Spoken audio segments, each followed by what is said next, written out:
estou aqui mais uma vez com mais um capítulo do livro Caminho, Verdade e Vida. E hoje o capítulo 6. Então, acho que é um capítulo bem legal e assim, um tema importante pra gente, né? Que requer da gente uma devida reflexão sobre ele.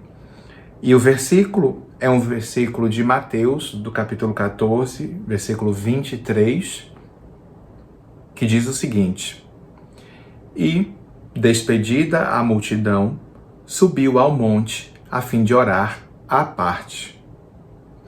E chegada já a tarde, estava ali só. E o título do capítulo 6 é Esforço e Oração. Bem interessante. Tem várias coisas que a gente pode falar sobre esse capítulo. E é óbvio que a gente não tem como esgotar as ideias que podem ser abordadas aqui. Mas o título traz esforço e oração. E a gente entende esforço tanto como a promoção de uma energia, né? Ou seja, a gente coloca energia na direção de alguma coisa, mas esforço também significa trabalho, né? E pode ser entendido como trabalho. E a gente tem, por outro lado, oração. Então, isso já diz em primeira mão um aspecto que eu acho que é importante a gente considerar, que é equilíbrio. Tudo requer equilíbrio e tudo vai existir em alternância. As coisas vão acontecer ciclicamente, em alternância. Então, existem momentos que é necessário que a gente deva se dedicar ao esforço, ao trabalho, mas existem momentos que nós precisamos dedicar à oração,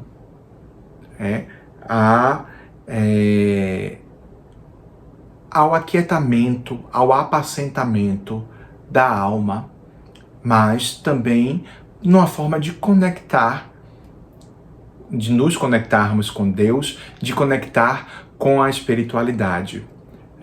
Então, nessa questão do equilíbrio, nessa questão da alternância, eu posso começar dizendo que ninguém se iluda achando que, sem promover esforço algum, chegará a algum lugar. É necessário, ou sem algum trabalho, sem nenhum esforço, se galgará algum degrau. Os próprios eventos da vida, dessa vida terrena, vão convidar a gente a sair desse estágio de inércia e ir para um estágio de movimento, de cinética, de ação ou de trabalho.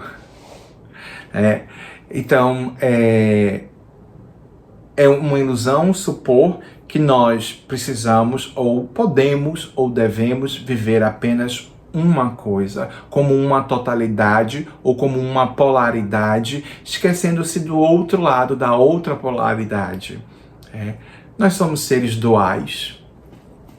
E a ciclicidade, a alternância está presente em tudo, no tempo, nos ambientes, nos nossos sentimentos, nas nossas emoções, no nosso estado de humor. A gente não tem o mesmo humor o dia todo e todos os dias. A gente tem alternância dos dias da semana, das estações, dos anos e assim sucessivamente. Eu poderia aqui continuar infinitamente falando sobre isso, mas o ponto é que não vamos cair nessa ilusão de acreditar que a gente pode permanecer num estágio de inércia ou em apenas alguma coisa. É necessário existir essa alternância, é necessário existir esse equilíbrio né? E aí, quando esse versículo de que Emmanuel traz, para poder falar sobre ele, para trazer a ideia de que não vai existir a construção de uma espiritualidade sem o equilíbrio entre essas duas coisas. Nós sabemos que nós não estamos nessa vida, ou nesse planeta, vamos melhor dizendo, nós não estamos nesse planeta aqui apenas a passeio ou apenas para nos divertirmos. Existe muito mais por trás disso. O objetivo é muito maior do que isso, do que esse objetivo mais mesquinho. E que a gente se deixa tomar por isso. Às vezes a gente se dedica muito a essa vida material, trabalhando para conquistar diversas coisas, com essa ideia de que isso é ter estabilidade, de que isso é conseguir segurança. E a gente sabe que não é. A gente não consegue ter segurança nem certeza em quase nada na vida. Se a gente pode ter uma certeza que vão existir alternâncias de ciclos, alternâncias de momentos, que a gente pode ter certeza de que a gente nasce para essa vida terrena e a gente morre para essa vida, como a gente morre para essa vida nascendo para a vida espiritual, e a gente morre momentaneamente, vamos dizer assim, porque aqui seria uma prisão, uma morte para a vida espiritual, para estar aqui nascendo, reencarnando na vida terrestre. Então, a gente não vai ter garantias nem certezas de tudo que a gente quer. E não é que o trabalho, não é que o descanso não deva ser valorizado ou não deva ocupar o seu espaço. Mas ouçam bem a frase que eu estou dizendo: ocupar o seu espaço. Esse espaço não precisa ser todo o espaço que você dispõe, ou todo o tempo que você dispõe. Então, se nós queremos, até falando em termos terrestres, materialistas, se nós queremos conseguir uma promoção, nós necessitamos de promover um esforço no sentido de que aquele esforço seja reconhecido, que nós consigamos uma promoção, que nós consigamos um aumento de salário. É necessário, às vezes, promover um esforço de poupar dinheiro para que nós possamos comprar o carro, para que nós possamos comprar uma casa, para que nós possamos alugar um imóvel ou comprar móveis, enfim, roupas. Então, um esforço é necessário. E Emmanuel, nesse capítulo, traz a fala no sentido de que algumas vezes algumas pessoas, no intuito de na justificativa de que querem estar mais conectados com Deus ou com esse lado espiritual, abdicam totalmente desse mundo material e se retiram desse mundo material. E o próprio exemplo do Cristo, como traz Emmanuel nesse capítulo, era de que ele não se retira da vida, ele não se retira do burburinho, no sentido de que ele não deixa de fazer o seu trabalho quando ele vai palestrar para as multidões, ele não deixa de conversar com as pessoas, de cuidar de outras pessoas, enfim, ele não deixa de realizar aquilo que, de certa forma, se constitui o dever dele como encarnado nessa terra. E veja, mesmo com toda a sua magnitude, a gente tem a ideia de que um rei ou alguém que é nobre deve ser servido, e todo o exemplo do Cristo é justamente o contrário. Mas ele não deixa de realizar o esforço dele na direção de auxiliar o próximo, de esclarecer ou talvez trazer mais esclarecimento, né, aprendizado para as outras pessoas, promover no outro o despertamento para uma outra verdade, que não é essa verdade material, a qual nós estamos acostumados. E ele também sabia do momento dele, que é o que o versículo traz, chegada a tarde, ele encontrava-se no monte a rezar. Então, ele sabia que existia a necessidade também dessa conexão com o sagrado, dessa conexão com o divino, até para que ele pudesse se alimentar e reunir as forças necessárias para o labor do dia seguinte.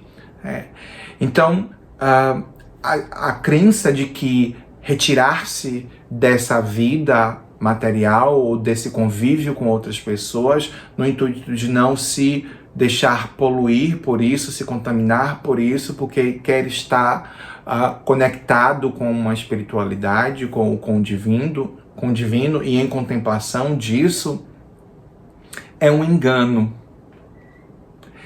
É necessário esse convívio com as outras pessoas, porque é exatamente através desse convívio, na construção dessas relações objetais, seja com pessoas, seja com objetos, com situações, nessas dinâmicas, é que nós vamos conseguir consolidar ou construir alguma coisa. E nesse caso, espiritualidade. Né? Como é que a gente pode dizer eu sou paciente se tudo funcionar ao meu redor na mais perfeita harmonia e em sincronia? É necessário que exista algum caos, é necessário que existam equívocos, é necessário que existam diferenças, é necessário que exista diversidade para que eu possa ganhar uma consciência sobre se realmente eu sou paciente, ou, por exemplo, se realmente eu sou humilde, ou se eu realmente sou alegre, ou se eu sou espiritual ou não. É como se a gente tivesse, assim como Cristo foi, entre aspas, tentado pelo diabo, nós também precisamos atravessar isso, até para que sermos tentados por isso, porque é tentação para nós, no caso, porque aquilo ainda tem uma influência ou exerce alguma atração sobre nós. Do contrário, não seria tentação, não tem poder sobre nós, não tem influência. Então, é necessário esse esforço dentro dessa realidade, que não é a realidade sempre mais agradável, mas é a vida que cada um de nós tem, é o local onde cada um de nós estamos, que está certo como está. Nada está fora do lugar, nada está enganado. Nada está enganado, não. Nada está fora do lugar, nada está errado, nada é por acaso. Mas, mesmo a escolha de, por exemplo, de uma separação, de se colocar num estado de contemplação, mesmo a escolha, não é que o Cristo deixasse de entender que existe algum ganho, algum benefício nisso, mas deixa de existir o fundamental dentro de sua crença, que era a promoção do bem. Que bem se advém de alguém que se isola para viver em contemplação, a não ser o benefício próprio, no máximo. Então,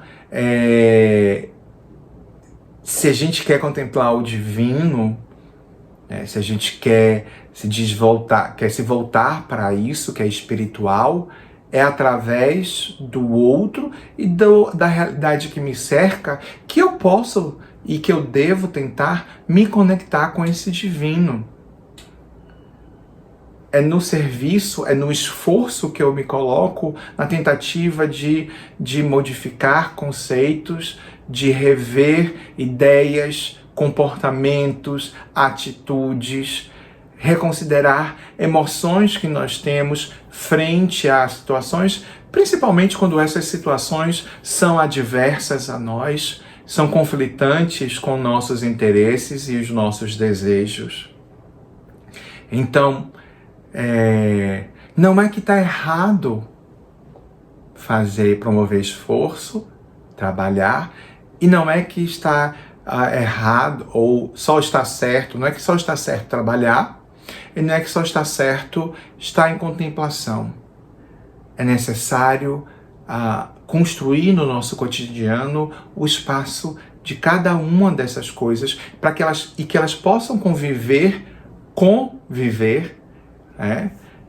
da maneira mais harmoniosa possível.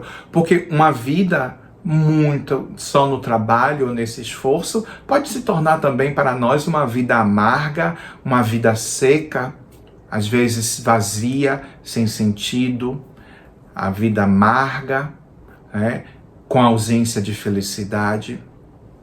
E uma vida de contemplação apenas, ou apenas de busca ou de conexão com esse divino sem trabalho, também pode se tornar vazio, também, e certamente se torna ocioso. Então, é como se um complementasse ou completasse o outro. É necessário o trabalho como forma de contemplar a Deus ou o divino, até porque é através do próximo que eu demonstro o meu amor ou a minha devoção a essa divindade, a esse princípio divino. E é também na oração que eu posso aurir as forças necessárias para enfrentar ou para seguir em frente ou para auxiliar ou para trabalhar no meu dia a dia. A gente fica hoje por aqui. Acho que esse foi um pouquinho mais extenso, mas é isso mesmo. Eu acredito, me empolguei e espero vê-los no próximo vídeo. Se vocês gostaram, eu peço que divulguem, compartilhem,